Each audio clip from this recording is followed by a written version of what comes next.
할렐루야. 하나님 은혜가 오늘 저와 여러분들에게 넘쳐나는 귀한 시간 될 줄로 믿습니다. 이 설교는 제가 2020년 3월 22일 날 첫 번째로 여러분한테 영상으로 이제 설교를 할 때에 그때 이 본문이었습니다. 그때 기술력이 조금 부족해서 마이크도 제대로 좀 설치가 안 되고 그리고 또 여러 가지로 좀 미흡함이 있어서 여러분들한테 이 설교를 했을 때 과연 여러분들이 설교를 잘 들었을까라는 그런 생각이 들더라고요. 그리고 또 그 설교를 기억은 하고 있을까? 그러니까 이제 솔직히 그 기술력의 문제냐 기억의 문제냐 이 둘 중에 하나를 따지자면 저는 뭐 그냥 기억의 문제이겠거니라고 말해버리면 여러분들이 또 상처를 받을 수 있으니까 기술력의 문제였다. 그래서 오늘 다시 한번 이 말씀을 우리가 좀 새기는 그런 시간을 갖기를 원했습니다. 제가 최근에 이 말씀을 듣다가 저에게도 상당히 은혜가 되는 말씀이고 필요한 말씀이라는 생각을 해서 우리 성도들에게도 다시 이 말씀으로 한번 또 은혜를 받았으면 좋겠다라고 생각해서 다시 하는 설교 시리즈 2023년 1탄을 한번 여러분들에게 또 하면서 나누고자 합니다. 하나님의 말씀을 통해서 여러분들 가슴이 다시 또 뜨거워지는 귀한 은혜가 있길 주님의 이름으로 축원드립니다. 할렐루야. 19세기 때 중국 청나라에서 태평천국의 난이라는 그런 난이 있었습니다. 여러분들 뭐 세계사를 배우셨으면 아시겠지만 또 모르는 분들도 많이 있을 거예요. 아니 우리나라 역사 알기도 힘든데 중국 역사까지 우리가 어떻게 아느냐? 또 이렇게 말씀하시는 분들도 있겠죠. 이제 그 반란군들이 끊임없이 막 이렇게 밀려 들어오는 그런 상황에 이제 황제가 토벌군을 보냈습니다. 토벌군을 보냈는데 이 반란군의 기세가 너무나 등등하고 아주 파죽지세로 밀고 들어오는 겁니다. 그러니까 이걸 좀 이기기가 쉽지가 않은 거죠. 정말 어려운 그런 상황이 되는 거죠. 그러니까 이 장군들이 자꾸 지는 거예요. 그러니 황제가 화가 나가지고 새로운 장군을 보내고 이전에 있던 장군은 목을 쳐서 죽이고 이런 것을 몇 번씩 이렇게 반복을 했습니다. 가장 유능한 관료라고 할 수 있었던 당시에 그 중국번이라고 하는 그 토벌군 장수를 이제 임명을 해서 그곳으로 이제 보내게 됩니다. 그렇지만 이제 날이 갈수록 점점 더 강해지는 이 중국의 그 토벌군들, 그 반란군들을 이긴다는 게 참 쉽지가 않은 상황이죠. 그러니까 이제 계속해서 이전에도 연전연패 했던 그 내용이 계속해서 이 황제에게 보고가 이렇게 돼서 그래서 이 중국번이라는 사람을 보낸 건데도 불구하고 여전히 전세가 좋지가 않은 거예요. 그런데 이 사람은 연전연패라는 그 글을 쓰지 않고 뭐라고 썼냐면 황제에게 연패연전이라고 보냈어요. 연패연전. 실은 같은 단어들의 배열이지만 이 배열로 인해서 차이가 있었는데 그게 뭐냐면 연전연패는 우리가 싸울 때마다 항상 진다라는 뜻을 가지고 있는데 연패연전은 우리가 패했지만 계속해서 싸운다라는 그 뜻을 가지게 되는 거예요. 이 글을 읽고 똑같은 그 글에 이 순만 바꾼 것인데도 불구하고 황제가 그것을 받아들였어요. 받아들이고 계속해서 증언을 보내주고 사람들을 보내줘서 결국은 태평천국의 난을 마무리시키는 그런 일들이 생겼다고 합니다. 저는 여기에서 일에는 항상 순서가 있다라는 생각을 합니다. 여러분 실제로 우리에겐 일에 순서가 있죠. 근데 그 순서를 어떻게 배열하느냐에 따라서 인생의 성공과 실패가 좌우될 수가 있어요. 똑같은 글자지만 연전연패라고 글을 올려서 사람들의 마음을 무너뜨리게 하는 사람이 있는가 하면 똑같은 글이지만 연패연전이라는 글을 써서 우리가 지금 지고 있지만 그래도 우리는 끝까지 지금 잘 싸우고 있다라고 글을 올림으로써 사람들의 가슴을 뜨겁게 하는 사람이 있는 거죠. 신앙생활을 하는 사람들도 마찬가지입니다. 예수를 믿고 살아가는 우리들은 삶 속에서는 어떻게 보면은 삶이 힘들어요. 마치 연전연패하는 것 같은 삶을 살고 있습니다. 그렇지만 우리가 하나님과 함께하고 있고 하나님께서 계획하신 그 뜻 안에서 살아가는 사람들은 연전연패의 삶이 아니라 연패연전의 삶을 살고 있기 때문에 그 가운데 포기하지 않고 하나님의 뜻을 끝까지 믿고 나아가는 자들에게 하나님께서 주시는 승리를 오늘 저와 여러분들이 맛보게 될 줄로 믿습니다. 그 은혜 속에서 거하는 저와 여러분들에게 오늘 허락하신 이 하나님의 말씀이 바로 우리의 삶 가운데 가장 우선순위로 둬야 되는 것이 바로 하나님의 말씀이고 하나님의 뜻이고 그리고 하나님께 기도하는 삶이고 그 삶을 살아가는 그 삶이 결국 많은 이들을 구원하는 놀라운 역사로 드러나고 있다라는 걸 오늘 말씀을 통해서 오늘 우리가 깨닫게 될 줄로 믿습니다. 고난 중에서 고통 중에서 그 한 사람, 정말 위기 가운데 있는데 그 한 사람, 어떤 사람들은 위기 가운데 결국 그 한 사람 때문에 위기가 오게 되는 경우가 있고 어떤 경우에는 고난 중에 있는데 어떤 그 한 사람으로 말미암아서 그 고난이 다시 승리의 길로 행복의 길로 바뀌기도 하는 거죠. 특별히 성경에 나오는 인물들의 특징은 하나님께서 함께 하시고 그들로 하여금 어떤 상황 속에서도 정말 하나님을 붙잡게 하심으로 말미암아 정말 수많은 위기 가운데서도 그 한 사람이 민족을 살리고 나라를 살리고 수많은 사람을 살리는 것들을 우리에게 끊임없이 보여주십니다. 결국 어떤 한 사람이냐면 바로 믿음의 한 사람, 하나님의 사명을 따라 살아가는 그 한 사람이 하나님의 은혜 가운데 정말 귀한 역사 가운데 정말 하나님의 뜻을 이루는 사람인 줄로 믿습니다. 오늘 고난 가운데 그 한 사람이 오늘 저와 여러분들이 될 수 있기를 주님의 이름으로 축원드립니다. 할렐루야. 오늘 본문 말씀의 이 내용은 이미 우리가 너무나 잘 아는 말씀이고 이 말씀 속에서 우리는 많은 것을 기억해야 되는데 그 중에 많은 사람들이 대부분 유라굴로 태풍이라는 걸 많이 기억을 할 거예요. 이스라엘 백성들이 대속죄일이라고 하는 그 절기가 있는데 그 대속죄일이라고 하는 절기에 사람들이 금식하고 회개 기도를 많이 했습니다. 그리고 그 대속죄일이 끝나는 그 즈음이 거의 11월에서부터 3월까지 넘어가는 그 주간인데 그 기간 동안에는 이 지중해권 일대가 바람이 상당히 좀 변동이 심한 그런 시기라고 볼 수가 있어요. 바로 이러한 어떤 환경적 배경에 있을 때에 바울이 등장을 합니다. 여러분, 바울은 우리가 잘 아는 위대한 사도 아닙니까? 우리가 이 바울에 대해서 우리가 늘 위대한 사도일 뿐만 아니라 그의 믿음 닮기를 원합니다 라고 고백하는 사람들도 많고 정말 드라마틱한 그러한 일들이 그분의 삶 가운데 너무나 많이 일어나기 때문에 솔직히 설교할 때 바울 한 사람을 통해서 다양한 내용의 설교를 할 수 있는 것, 이건 또 목회자들한테는 상당히 또 바울에게 고마운 그런 일이라고 볼 수가 있죠. 그런데 오늘 이 바울이 자신의 인생의 거의 끝을 향해서 가는 그런 시점에 있었습니다. 이 바울이라고 하는 사람이 예루살렘으로 올라가야 되는데 수많은 사람들이 예루살렘에 가기를 말립니다. 왜 그러냐면 당신이 만약에 이제 예루살렘에 올라간다면 예루살렘에서 당신은 분명히 사람들에게 붙잡힐 것이고 그러면 당신의 목숨은 이제 보장할 수가 없는 그런 상황이 될 겁니다. 이게 다른 사람이 얘기한 것도 아니고 하나님께 예언을 받는다고 하는 그런 신령한 사람들에 의해서 나온 말이기 때문에 그 말이 틀린 말은 아닐 겁니다. 그런데 그럼에도 불구하고 바울은 뭐라고 얘기하면은 나는 그리스도의 복음을 증거하는 데 있어서 내 목숨을 조금 더 아까워하지 않는다라고 얘기하면서 오히려 그 예언보다 사명이 우선이다 그러면서 사명을 따라서 예루살렘에 갑니다. 예루살렘에 갔는데 진짜 아닌 게 아니라 예루살렘에서 많은 사람들이 바울을 죽이려고 다 준비를 하고 있는 겁니다. 그래서 바울을 죽이려고 하던 그때에 하나님께서는 이 바울을 지혜를 주셔서 오히려 그로 하여금 자신을 유대인이 아니라 로마 사람들한테 자신을 넘겨서 재판을 받게 하라고 이야기를 합니다. 그 이유는 여러분들에게 자주 얘기했지만 바울은 이스라엘 사람이지만 로마 시민권을 가지고 있었던 사람이고 오늘날로 치면은 한국 사람이지만 실제로 미국 시민권을 가지고 있는 사람하고 똑같은 거예요. 그러니까 이 유대인들이 아무리 죽이려고 이 예루살렘에서 그를 죽이려 한다 할지라도 로마가 상당히 두렵기 때문에 이 함부로 대하지 못하고 결국은 그가 로마로 압송되어지는 그런 죄수의 신분으로 지금 머물고 있는 상황에서 이제 배를 기다리는 그런 상황이 된 겁니다. 우리는 여기에서 한 가지 알아야 될 것이 있습니다.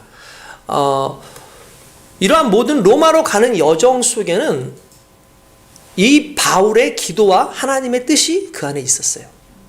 여러분들, 바울이 평소에 정말 원했던 일이 무엇일까? 그것은 로마 가기를 원했어요. 로마 가기를 원합니다.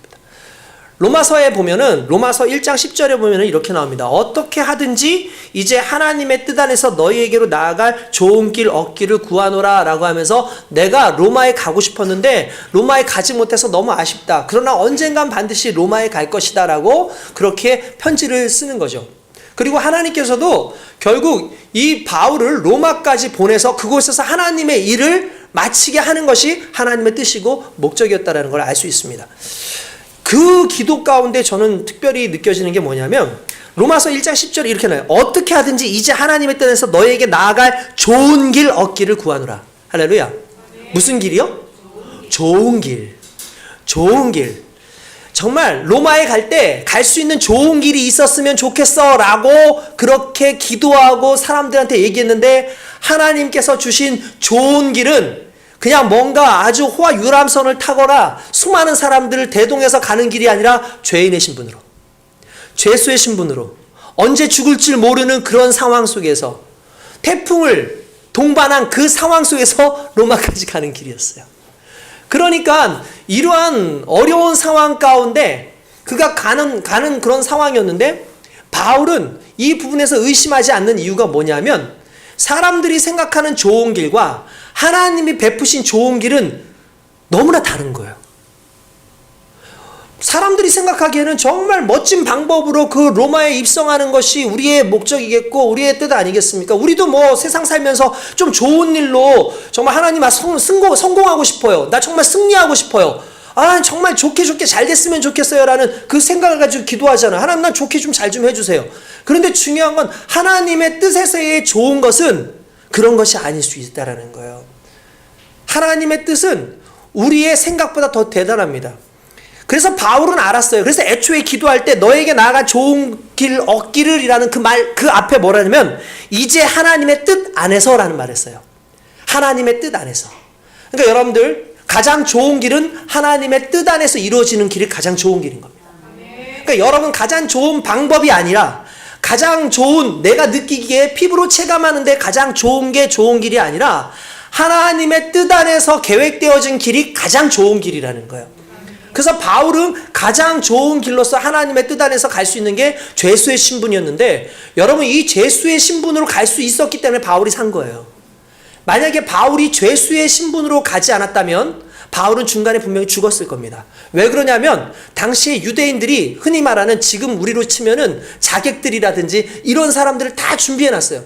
그래서 바울이 오면 무조건 죽인다. 왜냐하면 저놈은 예전에 우리 유대교인으로서 상당히 열심히 가지고 있는 사람이었는데, 저 녀석이 개종하면서 예수 그리스도를 증거하는 바람에 오히려 다른 사람들에게 복음이 더 잘 전도가 된다라는 거죠. 그러니까 여러분, 그런 거 있잖아요. 불교 신자가 엄청나게 불교 신자였는데 어느 날 이 사람이 회개를 하고 예수를 믿어서 예수를 증거하면 일반적인 사람보다도 복음이 더 잘 전도되는 거예요. 왜냐하면은 워낙 불심이 강한 사람인데 어떻게 이 사람이 이렇게 복음 안에 있을 수 있냐? 그건 살아계신 하나님을 경험했기 때문이다. 그러니까 사람들이 오히려 더 확신하면서 믿는 거죠. 바울이 그런 역할을 많이 했어요. 이전에는 유대교인으로서 예수 믿는 사람들을 죽이던 사람인데, 어느 순간 그의 위치가 달라져가지고 예수를 위해서 자신의 목숨을 거는 사람이 되고 나니까 수많은 사람들이 이 바울에 대해서 오히려, 야, 이 사람이 믿는 하나님이 진짜다라고 생각했죠. 대신에 유대교인들은 그렇게 생각하지 않았어요. 저 바울을 죽여야 돼. 저 바울을 죽여야 돼.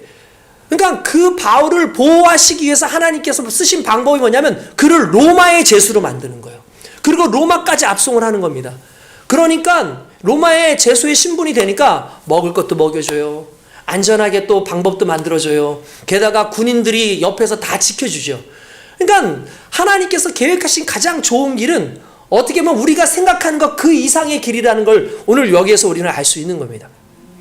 하나님께서는 어쨌든 하나님의 뜻 안에서 이렇게 좋은 길을 바로 바울에게 허락하셔서 이제 로마로 떠나게 하시는 거죠. 마침 이 백부장 율리오라고 하는 이 사람이 바울을 좋게 봤습니다. 바울을 좋게 본 이유는 그가 로마 시민권을 가지고 있는 사람이기도 하겠지만, 여러 가지 정황을 봤을 때 바울의 인격과 또한 바울이 증거하는 복음이 적어도 율리오에게는 충분히 납득할 만한, 받아들일 만한 하나님의 은혜가 있는 그 말씀이었기 때문에 이 바울을 아마 신뢰하지 않았을까라는 생각을 합니다. 그래서 선상에 있음에도 불구하고 바울을 편하게 돌봐줘요.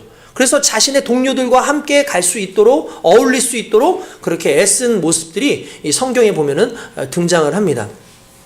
자, 그러던 중에 이제 로마로 향해 가야 되는 그 상황 속에 몇 군데를 거쳐 가야 되는데, 오랜 기간 동안 한 곳에 머물러 있는 그런 상황이 왔습니다. 근데 그곳이 오랫동안 머물기가 불편해요. 이 겨울에 좀 춥고 여러 가지로 좋은 그런 곳이 아니었습니다. 그러니까 불편한 거죠. 이 빨리 불편함을 해소하고 싶은 마음이 있다 보니까 좀 무리수를 두는 어떤 그런 상황들이 오게 되는데, 아까 전에도 말씀드렸다시피 오늘 성경에 이렇게 보면은 금식하는 절기가 이미 지났으므로 이렇게 단어가 나오는데, 금식하는 절기, 아까 전에 말했지만 이 시기를 따지고 온다면 속죄일로 지나서 3개월 정도 지났으니까 10월이나 11월 정도부터 3월 정도예요. 그러면 일반적으로 겨울인데 이 기간 동안 지중해에 어마어마한 팬 현상들이 많이 일어납니다. 이다산이라고 하는 곳이 있는데, 이다산에 처음에 넘어오는 것은 순풍인데 그 이다산이 옆으로는 아주 가로질러서 내려오는 곳이라 내려오는 그 순간에 팬 현상이 일어나요. 그래서 그 바람이 내려오는 순간에 어마어마하게 빠른 바람이 오면서 이게 광풍이 되는 겁니다. 그러다 보니까 바다가 심하게 요동을 치는 그 상황이 오는 그 시기가 이런 시기였던 거죠. 이걸 어떻게 알았는지 바울은 잘 알고 있었고 다른 사람들도 분명히 잘 알고 있었을 거예요. 그런데 그들이 이러한 모든 상황 속에서도 이 백길을 떠나고자 했던 이유는 불편했다는 거예요. 이 성경에 보면은 그 이야기가 나옵니다. 12절에 보니까 그 항구가 겨울을 지내기에 불편함으로 거기서 떠나, 이렇게 나오죠. 아무쪼록 베닉스로 가고자 했다라고 합니다. 그러니까 먼 길이 아니에요. 그러니까 나름대로 먼 길도 아니고 하니까 배를 몰아서 그냥 가면 되지 않을까라는 생각을 했겠죠. 그런데 바울은 말립니다. 왜 그렇습니까? 바울은 이미 하나님께로부터 계시를 받았어요.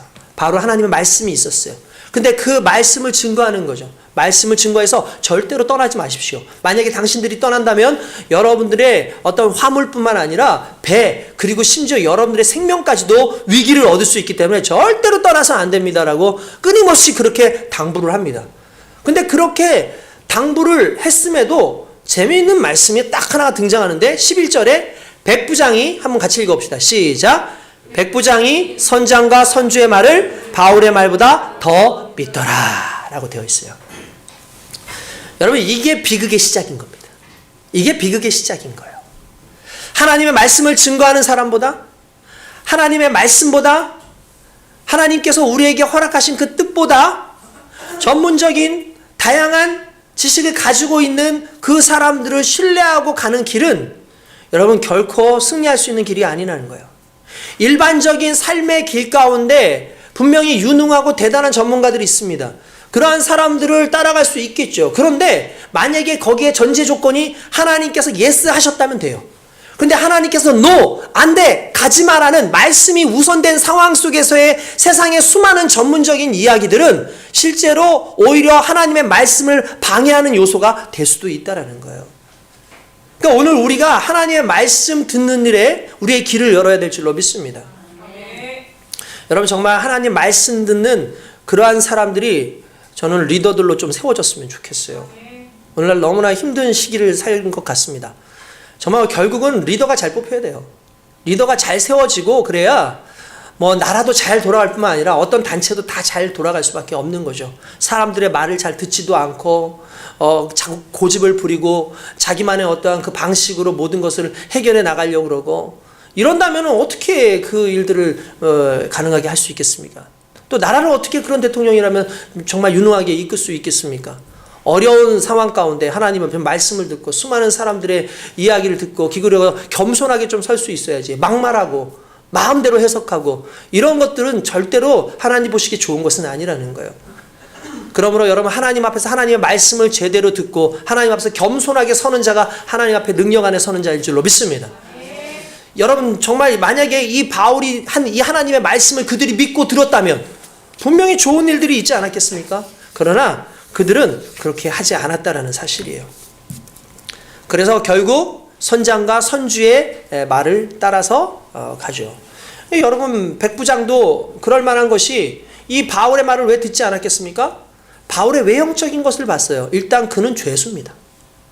그는 죄수예요. 죄수의 신분을 가지고 있기 때문에 그 죄수의 말을 듣는다는 것 자체가 어떻게 보면 자존심 상하는 일일 수도 있잖아요. 그러니까 죄수의 말을 듣지 않습니다. 그리고 바울은 비전문가입니다. 바울의 그 세컨드 잡이 뭡니까? 그는 텐트 만드는 사람이었어요. 너가 텐트를 잘 만들지는 모르겠고 예수 그리스도의 복음을 잘 전할지는 모르겠지만 네가 항해에 대해서 배에 대해서 무엇을 아느냐라는 그런 마음으로 그를 깔아 누긴 거죠. 그러니까 여러분 우리가 하나님의 말씀을 들을 때 말씀을 거역하게 되는 몇 가지 상황들이 생겨요. 그 첫 번째 중에 하나가 뭐냐면 말씀을 전하고 있는 사람에 대한 마음이에요. 그러니까 말씀을 전하고 있는 사람의 마음이 좋지 않거나 그에 대해서 어떤 편견을 가지고 있으면 그가 아무리 좋은 하나님의 말씀을 전한다 할지라도 그걸 말씀으로 들으려고 하지 않는 우리의 선입견이 그 안에 있다는 걸 알 수가 있죠. 그리고 또 한 가지는 말하고 있는 것이 하나님의 말씀이 아니라 세상의 그 전문적인 지식들을 원하거든요. 그러니까 하나님의 말씀과 전문적인 것 가운데에서 사람은 전문적인 것을 더 따르려는 게 아무래도 이 사람들의 심리인 거죠. 그러니까 우리가 하나님의 말씀을 믿지 못하고 하나님의 말씀을 잘 따르지 않는 건 하나님의 말씀보다 더 대단하고 전문적인 이야기들이 많아요. 우리가 수익을 창출하는 일에 있어서 말씀은 정직하게 모든 것을 행하라고 하는데 그 이상의 다른 여러 가지 방법들이 오늘날 수많이 우리에게 있고 또 권력의 문제라든지 지식의 문제라든지 모든 것들이 전문적인 것들이 한참 있다 보니까 하나님의 말씀보다는 솔직히 그것에 더 귀 기울이는 것이 이 사람들의 마음일 수밖에 없는 거죠. 그러니까 하나님의 말씀으로 들리지 않는 것이 이게 안타까운 오늘날의 현실일 수밖에 없는 것이고 결국 그것이 엄청난 문제를 일으킨다는 걸 알 수 있습니다. 결국 이 배를 몰고 가는 그 길이었습니다. 여러분 배가요 얼마나 큰 줄 아십니까? 이 배가 일반적인 그냥 배가 아니에요. 뭐 우리는 그냥 뭐 죄수들을 이제 옮겨가는 그런 무슨 배인가 보다라고 생각하는데 그렇지 않고 갑작스럽게 죄수를 옮겨가야 되는데 배편이 없는 거예요. 그러니까 어떤 배를 썼냐 하면은 화물선을 타게 되는데 그 화물선에 지금 여러 가지 저희가 나와 있는 그 이제 여러 가지 자료들을 살펴보니까 그 당시에 바울이 탔던 배의 선원이 몇 명, 승선되어 있는 사람이 276명이에요. 그러니까 지금으로 친다면 몇천 명 정도 되는 급의 그 배를 지금 타고 있다고 생각하시면 되는 거죠. 게다가 이게 화물선이기 때문에 이 화물선 아래에 적재되어 있는 것이 대부분 밀이에요. 밀이 적재되어 있는데 밀이 대부분 세면 약 500톤 정도가 밀이 그 안에 있다는 거예요. 그러니까 이게 어마어마한 그런 화물선이라는 걸 알 수가 있죠. 이건 보통 사람을 아마 선장으로 세우지 않았을 것이고 대단한 사람을 아마 선장으로 세웠을 거라고 생각합니다. 그런데 만약에 이게 유라굴로 태풍을 만난다면 어마어마한 손실뿐만 아니라 수많은 사람들이 죽을 수밖에 없는 그런 상황인데도 불구하고 선장과 선주가 가자라고 얘기하니까 그들은 그걸 떠나갑니다. 그런데 안타깝게도 바울이 말했던 대로 머지않아서 얼마 있지 않아서 유라굴로라고 하는 어마어마한 광풍이 정말 큰 폭풍이 몰아치기 시작한 거죠. 그래서 그들이 얼마나 괴로운지 모든 걸 버리고 밖에다 내어 던지고 막 이렇게 하는데도 너무너무 힘든 거죠. 15일간 거의 15일간을 그 어둠 가운데 다른 건 보이지도 않고 광풍과 그 어둠 속에서 별 하나 보이지 않는 그 어둠 속에 있었는데 성경에는 그것을 보고 뭐라 하냐면은 정말 소망이 없었다라고 얘기해요. 소망이 없었다. 그냥 소망이 없고 죽을 것 같았다. 생명에 거의 뭐 구원의 여망마저 없었다. 20절을 한번 보면 이렇게 나옵니다. 여러 날 동안 해도 별도 보이지 아니하고 큰 풍랑이 그대로 있음에 구원의 여망마저 없어졌더라 라고 됩니다. 그러니까 구원의 여망마저 사라져 있는 그 순간에 오게 된 거죠. 이건 누구도 그들을 구원할 수 없는 상황이 됐기 때문에 그들은 낭망할 수밖에 없는 상황이 되었습니다. 다들 낭망하다 보니까 자기들이 밥을 안 먹었음에도 불구하고 식사를 할 생각조차 안 해요. 왜냐하면 죽음이 바로 앞에 와닿아 있으니까 이제 우리가 여기서 죽게 되었으니 이제 우리는 뭐 소망이 없다. 소망이 없는데 무슨 밥이 넘어가겠습니까? 아무런 정말 소망이 없는 그런 상황 속에 있었죠. 그때 바울이 일어나서 그들에게 이야기합니다. 여보시오, 내가 분명히 그 그레데 섬에 있을 때 하나님께서 말씀을 이렇게 하셨으니 가지 말자고 그렇게 얘기하지 않았습니까? 그런데 여러분들이 결국은 내 말을 듣지 않고 하나님의 말씀을 듣지 않고 여러분 뜻대로 이렇게 행해서 결국 이 모든 사단이 일어났습니다. 어떻게 보면 참 그런 말 하면 좀 얄밉죠. 아니 뭐 우리가 지금 이제 와서 어떡하라고? 가끔씩 야단치면 아이들이 그런 경우 있어요. 그래서 내가 옛날에 그렇게 하지 말자 그랬잖아. 그렇게 하지 말라 그랬잖아. 그러면 솔직히 대부분 듣는 사람들이 아유 그러게 말이야 라고 말하는 사람 없어요. 그래서 어쩌라고? 죽게 됐는데 그게 어쩌라고? 오히려 짜증내고 자기가 그 말 듣지 않은 것에 대해서 정말 안 그래도 분노하고 화가 나 있는데 옆에서 막 부추기는 것처럼 그렇게 막 들린단 말이에요. 근데 바울은 그런 목적으로 이야기한 건 아니었어요. 그들로 하여금 이 사단이 일어난 이유는 결국 하나님의 말씀에서 벗어났기 때문이라는 걸 얘기하는 거예요. 하나님의 이 말씀에서 벗어났기 때문에 이 문제가 일어났다라는 것을 이야기했고, 그러면서 그걸로 끝나지 않습니다. 그러나 하나님께서는 여러분들을 사랑하십니다. 여러분들을 하나님께서는 반드시 살릴 겁니다. 왜냐하면 하나님께서 주의 사자를 보내셔서 이 물건들은 다 사라질 수 있지만 가장 가치 있는 것, 가장 소중한 것, 바로 여러분들의 생명을 살리기로 결단하셨기 때문입니다. 라고 말을 합니다. 아닌 게 아니라 얼마 있지 않아서 그들은 모든 건 다 잃었지만 276명 전원 다 생존하게 되는 하나님의 은혜를 경험하게 됩니다. 할렐루야. 너무나 놀랍죠. 우선 이러한 모든 상황 속에서 하나님의 뜻과 하나님의 은혜가 있었다는 사실이 너무나 감사합니다. 특별히 오늘 이 고난 가운데 그 한 사람, 이 바울이라고 하는 이 한 사람이 이 모든 풍랑 가운데서도 고난 가운데에서도 이 모든 것을 이기게 하는 하나님의 능력이었어요. 할렐루야. 왜 그러냐면 하나님께서 이 환난 가운데서도 이 바울을 살리시고 그들을 살려야 되는 이유 두 가지를 알려주십니다. 그게 뭐냐 하면은 오늘 성경에 보니까 이렇게 나오는 거죠. 24절에 하나님께서 주의 사자가 나타나서 이렇게 얘기합니다. 바울아, 두려워하지 말라. 내가 가이사 앞에 서야 하겠고 또 하나님께서 너와 함께 항해하는 자를 다 내게 주셨다 하였으니. 그러니까 무슨 말이냐면 너가 살아야 되고 이들이 살아야 되는 이유가 있어. 그게 뭐냐면 그건 네가 하나님의 사명자이기 때문이야. 그래서 따라합시다. 사명자는 죽지 않는다. 사명자는 죽지 않습니다. 그러니까 우리가 죽는 건 왜 죽는 거라고요? 사명을 다 마쳤기 때문에 죽는 거예요. 그러니까 바울에게 그 얘기를 하신 거죠. 첫 번째 네가 죽지 않는 이유는 네가 가이사 앞에, 그러니까 그 황제 앞에 가서 네가 복음을 증거하는 상황이 있어야 되고 그 로마에 가서 많은 사람들에게 죽어가는 영혼들에게 복음을 증거해야 되기 때문에 너가 살아야 되고, 또 한 가지는 지금 이 배 안에 있는 276명의 영혼을 내가 너에게 붙였다. 그러니까 결국 하나님께서는 전화위복의 하나님이에요. 하나님께서는 267명이 불순종하고 276명이 하나님의 말씀을 제대로 섬기지는 못하고 따르지 못했지만 이 바울이라고 하는 이 한 사람을 통해서 이 276명을 구원하고 그리스도 예수의 복음을 믿게끔 하시는 그 은혜로서 바울을 선택하신 거예요. 할렐루야. 저는 저와 여러분들이 이러한 바울이 되기를 원합니다. 오늘 저와 여러분들이 어느 곳에 있든지 바울처럼 있어서 여러분들이 하나님의 사명을 감당하기 때문에 여러분들의 가정이, 여러분들의 사업이, 여러분들의 직장이, 또 여러분들의 학교가, 여러분들의 주변이 하나님의 은혜 가운데 보호하심을 받고 하나님의 능력 안에 튼튼히 서길 주님의 이름으로 축원드립니다. 그래서 여러분들이 바울 되기를 원합니다. 여러분들이 주님의 사명자 되길 원합니다. 여러분들이 주님의 사명자가 되고 바울이 되면 하나님께서 여러분들을 통해서 수많은 이들이 예수를 믿고 그리스도 예수 안에서 구원받는 은혜를 주실 줄로 믿습니다. 여러분, 그 이유 하나였어요. 그 이유 하나로 하나님께서는 그 모든 사람들을 그 바울에게 붙여주시고 그들을 안전하게 육지로 올라가게 하셨다는 거죠. 결국 누가 정말 진정한 리더자, 누가 진정한 지도자냐? 간단합니다. 하나님의 말씀 안에 있는 자, 하나님의 말씀 안에 있는 자, 하나님의 사명을 감당하는 자, 하나님께 기도하는 자가 이 시대를 이끌어갈 지도자라는 거예요.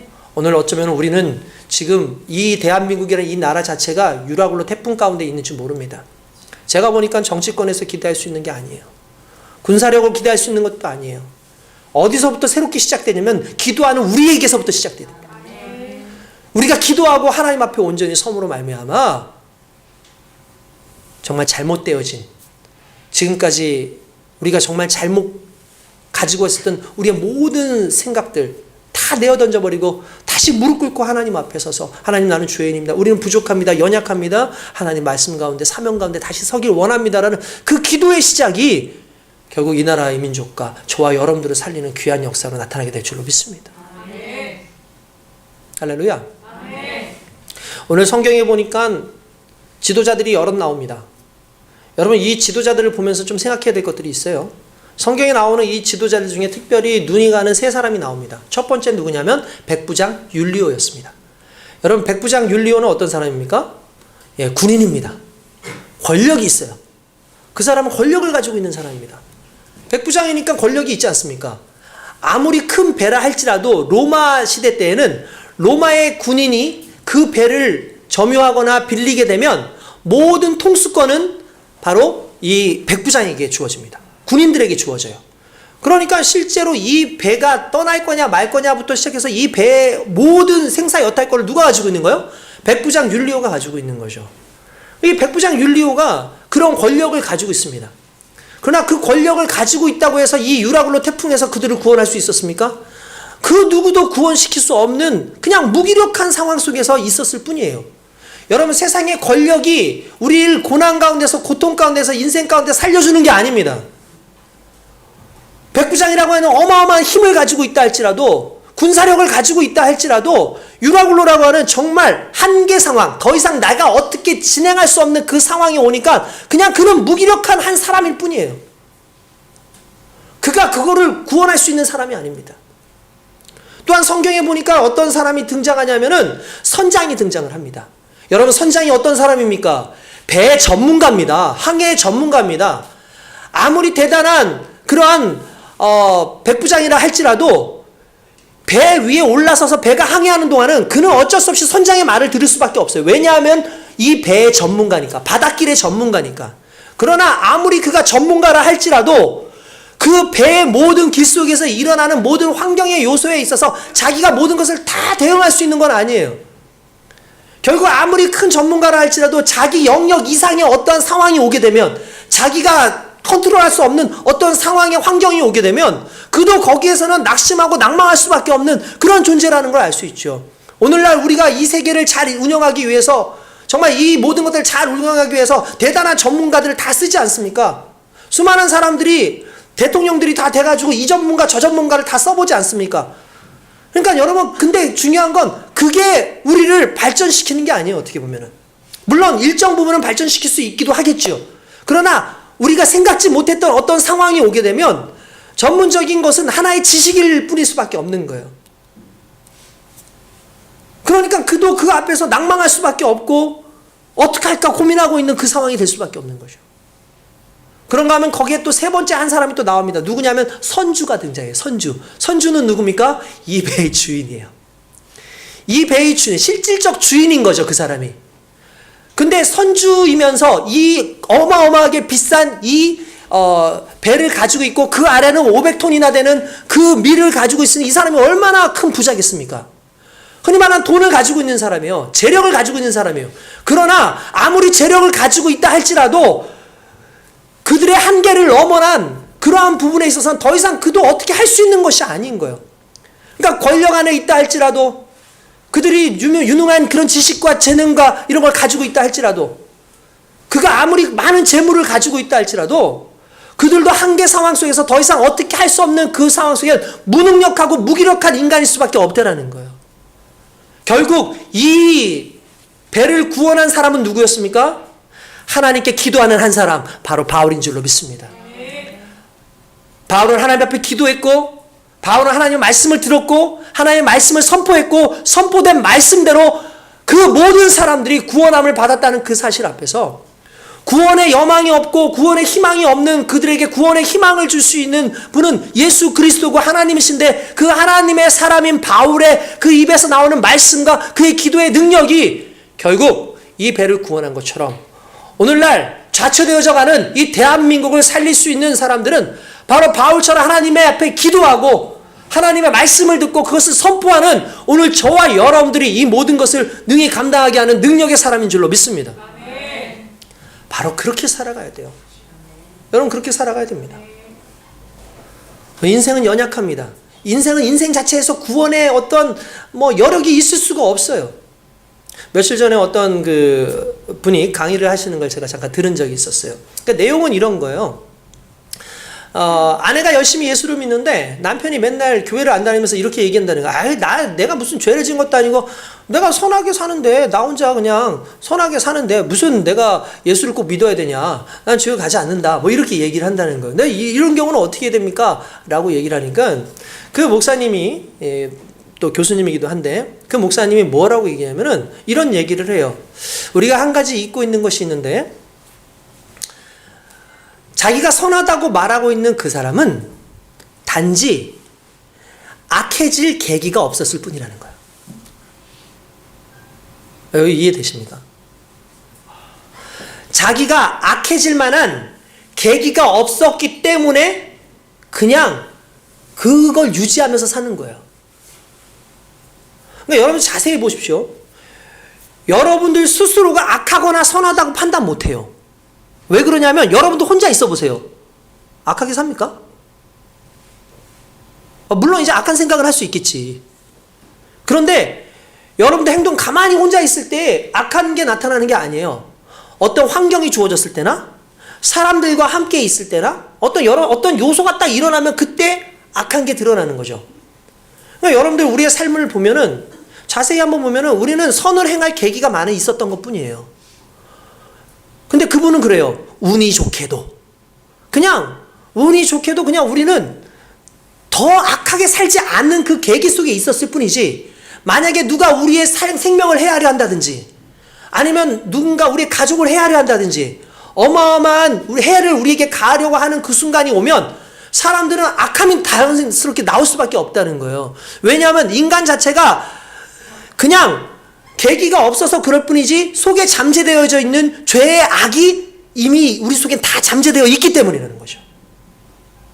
그러니까 인간은 절대로 인간 스스로에게서부터 구원의 여력이 있을 수가 없다는 거예요. 그러면 구원은 어디로부터 오는 것이냐면 결국 하나님께로부터 와요. 선장도 선주도 백부장도 그냥 이 모든 환경 속에선 연약한 존재일 수밖에 없는 거죠. 그러나 하나님을 붙잡고 살아가는 사람. 저는 다른 걸 어떻게 할 수 없습니다. 하나님 붙잡고 살겠습니다. 하나님께서 해결해 주십시오라고 하는 사람들에겐 결과적으로 하나님의 은혜와 권능이 임하게 되는 줄로 믿습니다. 그 안에서 끝까지 하나님을 붙잡고 있는 이 바울. 아마 바울이 그곳에서 순교를 했다 할지라도 우리는 아마 그 부분에 대해서 바울은 아마 은혜 가운데서 받아들였을 거라고 생각을 해요. 왜냐하면 그리스도인의 최종적인 목표는 그리스도의 삶을 사는 거예요. 그러니까 그리스도인의 최종 목표는 그리스도의 삶을 사는 거예요. 그러니까 그리스도인의 삶을 살아가는 데 있어서 가장 중요한 건 그리스도의 뜻이겠죠. 하나님의 뜻이겠죠. 그 하나님의 뜻을 따라 살아가는 인생. 그 인생이 가장 완벽하게 하나님 앞에 서는 인생인 줄로 믿습니다. 오늘 바로 그 말씀을 오늘 우리가 집중을 해야 된다는 사실이에요. 고난 가운데 기도하는 그 한 사람, 고난 가운데 말씀을 듣는 그 한 사람, 고난 가운데 말씀을 선포하는 그 한 사람. 오늘 그 한 사람이 저와 여러분들이기를 원합니다. 그렇게 되어지는 순간에 저와 여러분들이 승리하게 되고 하나님의 영광이 나타나게 될 줄로 믿습니다. 할렐루야. 믿으시죠? 그 은혜가 오늘 저와 여러분들에게 있습니다. 하나님 말씀을 듣기 위해서 기도합시다. 하나님 말씀의 뜻을 따르기 위해서 항상 순종하는 삶을 살아봅시다. 그렇게 되면 하나님께서 저와 여러분들에게 크게 은혜를 주시고 복을 주시는 귀한 역사가 일어날 줄로 믿습니다. 이 어려운 시대입니다. 정말 힘든 시대입니다. 정말 어디로 갈지 모르는 진정한 지도자가 없는 이 시기에 오직 그리스도 예수께서 우리의 지도자 되셔서 우리를 이끌어 가실 줄로 믿습니다. 더욱더 기도하고 하나님 앞에 온전히 서는 오늘 저와 여러분 되시길 주님의 이름으로 축원드립니다. 기도